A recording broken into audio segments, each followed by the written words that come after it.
উত্তৰ পূৰ্বাঞ্চলত প্ৰথমবাৰৰ বাবে এখন বিশেষ ৰেষ্টুৰেণ্টৰ মুকলি। পেপাৰ মিনিট ৰেষ্টুৰেণ্টৰ মুকলি।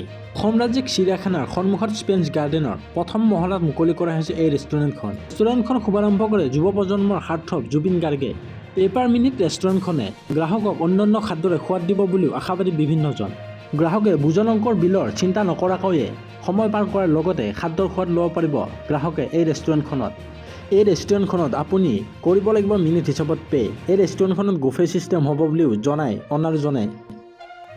খিনি বস্তু অৰ্ডাৰ দিয়ে আপুনি আহিকিনি খাইকিনি বিলটো দি দিয়ে, কিন্তু এইটো ৰেষ্টুৰেণ্টটো অলপ বেলেগ ধৰণৰ। ইয়াত কি হ'ব, যিমান খানা হ'ব চব বুফে টেবুলত লগোৱা থাকিব। ইয়াত আপুনি যেতিয়া সোমোৱাৰ পাছতে আপোনাৰ টাইমটো আৰম্ভ হৈ যাব, আৰু আপুনি যিমান দেৰি ৰেষ্টুৰেণ্টৰ ভিতৰত থাকিব ইমান টাইমৰ আপোনাক পইচা দিব। এজ ফৰ এক্সাম্পল 1 মিনিটৰ 10 টকা হ'ব। ছাপ'জ আপুনি ৰেষ্টুৰেণ্টৰ ভিতৰত 30 মিনিট থাকিলে তেতিয়া আপোনাৰ বিল হ'ব 30 মিনিটছ ইনটু 10 ৰুপিজ 300 টকা আপোনাৰ বিল হ'ব। নতুন কনচেপ্টৰ ৰেষ্টুৰেণ্ট আছিলে, পে পাৰ মিনিট নামটো। আৰু তেওঁ কোৱা মতে ইণ্ডিয়াত এনেকুৱা ৰেষ্টুৰেণ্ট নাই, প্ৰথম খুলিছে। ইয়াত সময় লৈ পেলাই বিলিং হয়, খানাটো ফ্ৰী থাকে, বুফে থাকিব। কোনোবা আহিলে খাবলৈ আহিলে যিমান সময় থাকিব ইয়াত, আধা ঘণ্টা আছে 1 ঘণ্টা আছে, তাৰ এগেইনষ্টত বিলিং হ'ব।